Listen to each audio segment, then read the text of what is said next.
सुनिए वीर हनुमान, राम सुनिए वीर हनुमान।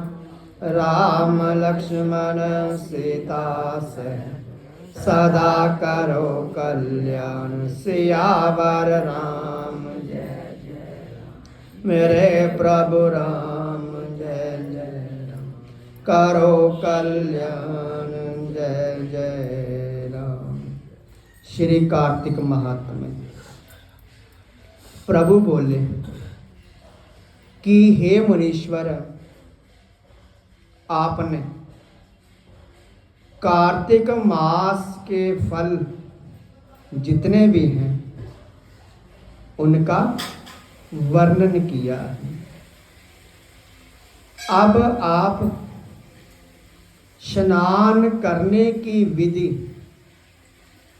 बताने में समर्थ हैं। नारद जी बोले कि हे राजन, तुम विष्णु के अंश से उत्पन्न हुए हो, इसलिए तुमसे कोई बात छिपी नहीं है। फिर भी मैं आपको बताता हूं कि आश्विन मास में शुक्ल पक्ष की एकादशी को सावधान होकर के कार्तिक व्रतों को प्रारंभ करें। पहर रात्रि को उठ करके शौच आदि करने के बाद फिर हाथ मुंह को धोवें। उसके बाद दुर्गंध और अलेप दूर करने वाले शौच को करें। इस प्रकार शौच करने के बाद अपने हाथों में 7 बार या 10 बार मिट्टी लगा करके धोवें। इस प्रकार गृहस्थी करें। ब्रह्मचारी को 2 गुना, वानप्रस्थी को 3 गुना और सन्यासी को 4 गुना यह विधान करना चाहिए। जो दिन के लिए कहा गया उससे आधा रोगी और उससे ज्यादा रास्ते पर चलने वाला करे, नहीं तो संपूर्ण क्रिया निष्फल हो जाती है। मुख की शुद्धि ना करने से मंत्र फलदायक नहीं होते हैं, इसलिए दातुन करनी चाहिए। और जब दातुन लाते हैं तब करते समय वृक्ष से प्रार्थना करें कि हे वनस्पति, तू हमें तेज, बुद्धि, बल, मंत्र, पाठन, यज्ञ, संतान प्रदान करे। प्रार्थना करके दातुन करे। प्रतिपदा, अमावस्या, नवमी, सूर्य ग्रहण, श्राद्ध विधि और व्रत के दिन केवल जल से मुंह को साफ करें तथा कटेरी, पीपल, वट, दुर्गंध युक्त दातन ना करें। इस प्रकार स्नान करने के बाद फूल तांबुल आदि लेकर के विष्णु भगवान और शिव मंदिर में जाएं और वहां जाकर के स्तुति करें, नमस्कार करें। फिर भगवान की स्तुति गा करके उनका ध्यान करें। भगवान कहते हैं कि ना मैं तो वैकुंठ में रहता हूँ, ना योगियों के मन में, मेरा निवास तो भक्तों के गान में है। जिस देवता के लिए जो उत्तम विधि कही है, उससे उनकी पूजा करके भगवान से प्रार्थना करें कि मैं मंत्र, क्रिया और भक्ति से हीन हूँ, मेरा पूजन परिपूर्ण हो गए।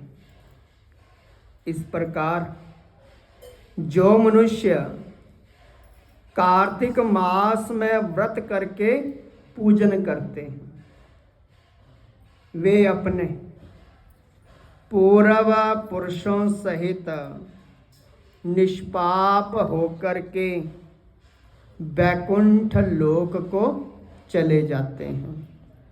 नारद जी बोले कि अब मैं ब्रह्म मुहूर्त स्नान करने की विधि कहता हूँ, उसे ध्यान पूर्वक सुनिए।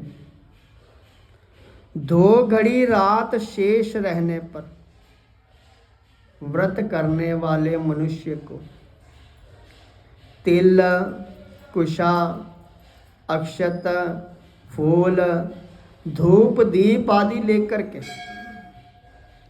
नदी, तालाब, कुआं विशेष पुण्य के लिए किसी तीर्थ के पास जाएं, विष्णु भगवान का ध्यान करके स्नान करने का संकल्प करें और फिर देवता आदि को क्रम से अर्घ्य देवें। अर्घ्य मंत्र का ये अर्थ है कि हे कमल नाभि, भगवान को नमस्कार है।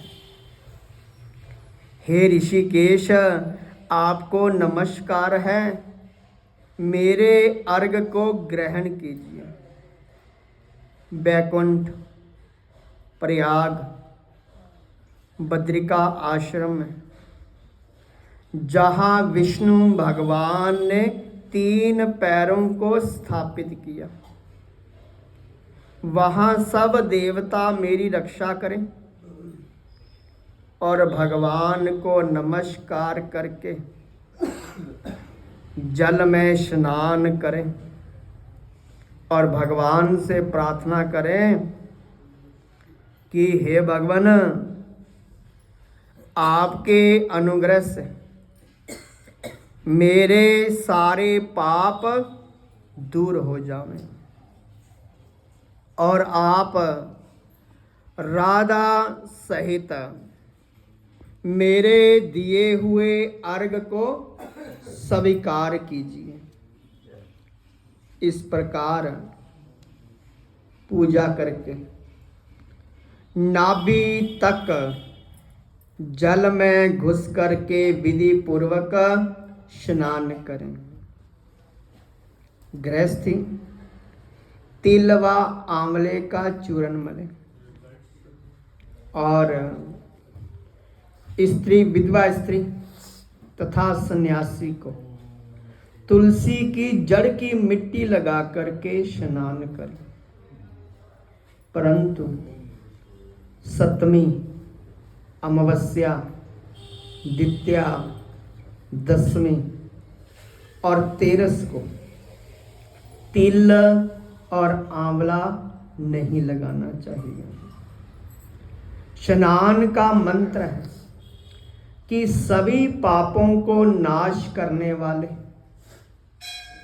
विष्णु भगवान मुझे पवित्र करें।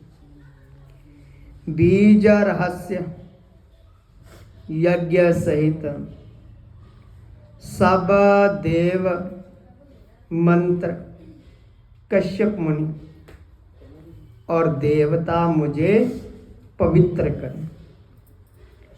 इस प्रकार मंत्रों के द्वारा स्नान करके पवित्री हाथ में लेकर के देव, ऋषि, मनुष्य और पितरों का यथाविधि से तर्पण करें।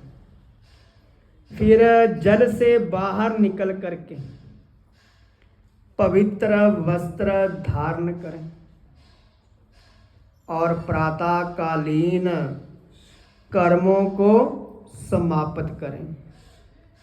भगवान की पूजा करके एकाग्र चित्त होकर के एकाग्र चित्त से हरि प्रिया तुलसी जी की पूजा करें। परिक्रमा दे करके प्रणाम करें। फिर स्थिर चित्त से हरि भगवान की कथा सुने।